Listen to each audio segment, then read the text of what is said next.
Well, hey there team, welcome back to the channel and welcome to my review of Terminus Zombie Survivors. So, this game's just gone 1.0, or it should be around about the time this video goes up. I've been playing the 1.0 pre-release, I suppose you could say. I never played this in early access, but you can even just check on Steam. It's got a lot of reviews going up in the overwhelmingly positive, so I think it's probably safe to say it has found its audience and they're probably all eagerly awaiting the full release. I can't really comment on the differences because I never really played it in early access, but I can tell you this game as it stands at 1.0 is really cool. And it's going to draw comparisons to Project Zomboid, which is reasonable. Is it just a turn-based version of Project Zomboid? There's probably an argument to say yes. I think while this has its own complexity and some really interesting systems going on, I find it much more graspable than Project Zomboid.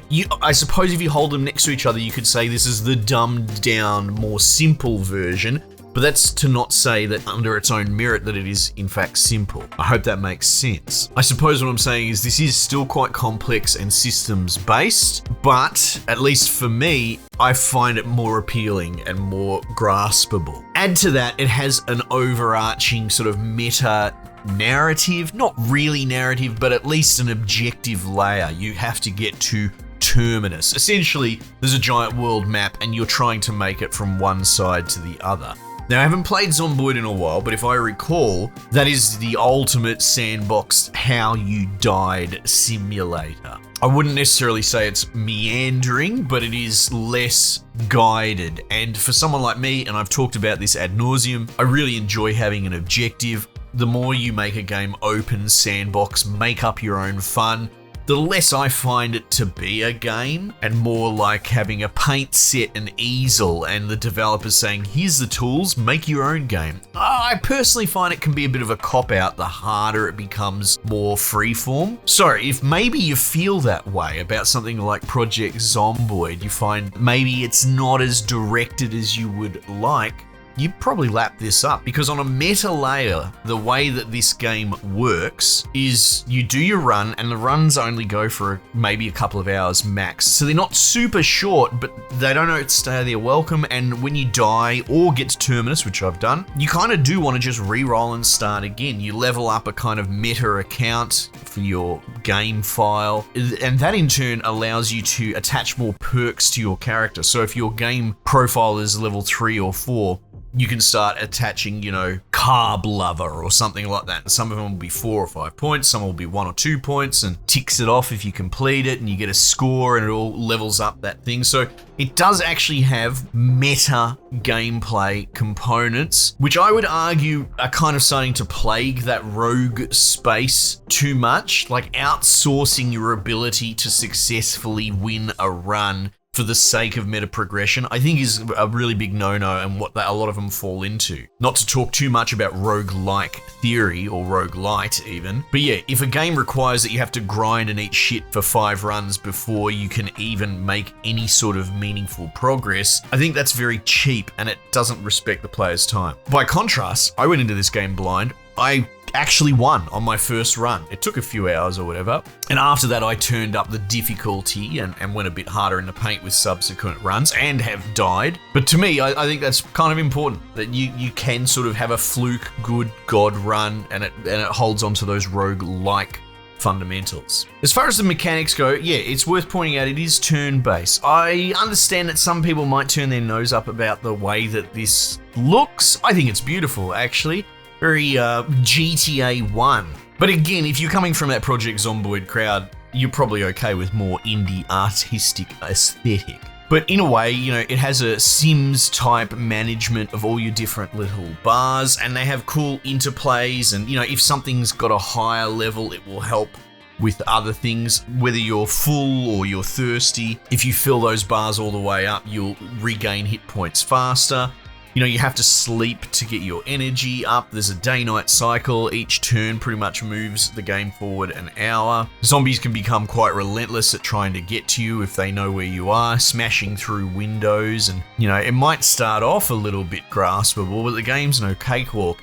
And the constant threat of starvation and dying of thirst is a legitimate one. There are longer form things. You can sort of set up your base and barricade it, and you can, make farming plots. I found a sidekick who I recruited in with me who was a farmer.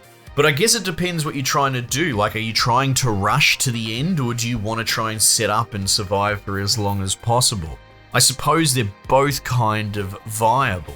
You read skill books. One of the really interesting things is there's essentially a book subsection of guidebooks that will tell you, if you read X pages of this, it'll tell you on the world map where a pharmacy is, or a gun shop, or a police station. And then there's other street maps where, you can use that to sort of probe around the location you're in at the moment.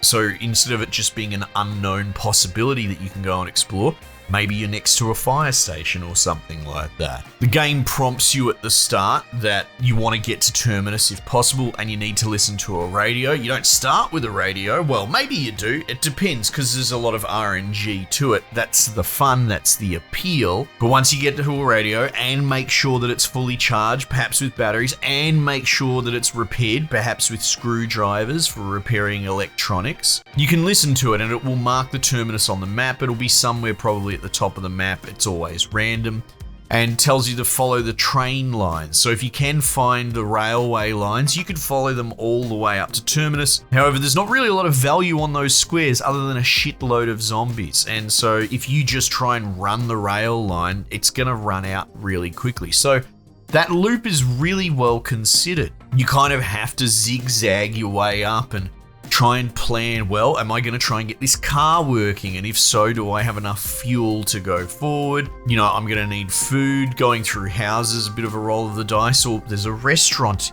4 tiles away. Do we really go for that? But yeah, I just really enjoy a lot of the systems and their interplay. Here's an example. When you get into combat with zombies, they will do a random assortment. Like, they could hit you and you lose AP, or you dodge it, or you lose HP straight up, or they damage your clothes. You could have armor, and they could cut you and make you bleed. Now, from what I understand, you can in fact get, zombie bitten or infected or whatever it is. At least I'm pretty sure that's what the game said.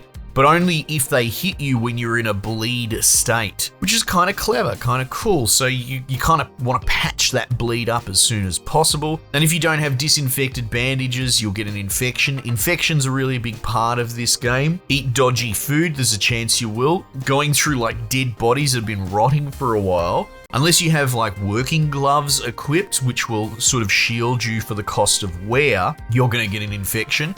And that's just going to sap your health over time. It's not too oppressive, but it adds up and it needs to be dealt with, and you have to sleep it off, basically. So finding yourself a little closet or house, and then you're covering up the windows and closing the doors. You can board them up if you've got nails and a hammer, but trying to make do and sleep through. And that's the other thing as well. When you sleep, it's like your dude's going to sleep until he's ready to wake up, or something wakes him up, or he's healed. Unless you have an alarm clock and you want to wake up at a specific time. So if you want to get out there and hit the road at 6 a.m. as soon as sunrise, which you kind of do, it can be tricky trying to time it. There's crafting systems, which, a lot of stuff that are very situational, from, food traps and water collectors all the way through to making blankets and pillows. You can come across other survivors in fortified houses, and they're more of an event that you interact with. You can do them missions, trade with them, increase the trust level, and then maybe you can request items or weapons off of them. I will say, as much as I'm singing its praises, because I have enjoyed it, and to me the most fun part, honestly, is the fresh start, which is important, but sometimes it can become a little bit tedious in its rhythm. Go into a house, search, and you really feel subjected to the RNG nature of, my dude is dying of thirst, and this is the third house with like no water, and there's been no rain, and there's not really a lot I can do about it except just hope that the game gives me what I need. Couple that with, like, for example, I've managed to meet another survivor and recruit him, and it gives you 2 dudes to control, and while switching between them with tab is easy enough, it kind of exacerbates some of the fiddlier systems-based components of this game. And I found that it was becoming a little bit of a drag. I mean, tragically, until they both died horribly. But it is one of those things, and just be careful. I'm not saying the game is tedious per se, but the nature of loot, move on, loot, move on, rinse and repeat ad infinitum, I think might wear you out in some cases. However, like I said, you can get to Terminus at the end, which I've done. You cash out your points. Even if you lose a run, you still get your points, and then you can increase difficulty for a higher score multiplier, and then use these bonuses to add to it. And to me, that's really clever. Difficulty settings is something that I have some pretty firm positions on. I think most games should just have their default difficulty and that's it. Enough of this pandering to shitters. If you're not good enough to play a game as the developer envisioned it, I think that's just bad luck. Not everything's for you. You're not the main character. And me saying that, I'm totally okay with games existing that are too hard for me to be actually good at. But I do like the idea of compounding, ramping difficulty. So you have the default, but then the game and its loop and its systems compels you and sort of invites you to ramp it up and create a higher feedback loop. And that's what this seems to do. So as your account level goes up, you're going to be able to attach your starting character with better and better perks, which then would make it so that they can do higher and higher difficulties. And that sort of difficulty ramp I can get behind. Anyway, I think I've covered everything broadly enough. Check it out yourself. Team, I might just leave it there for the time being, and I'll catch you guys on the next one.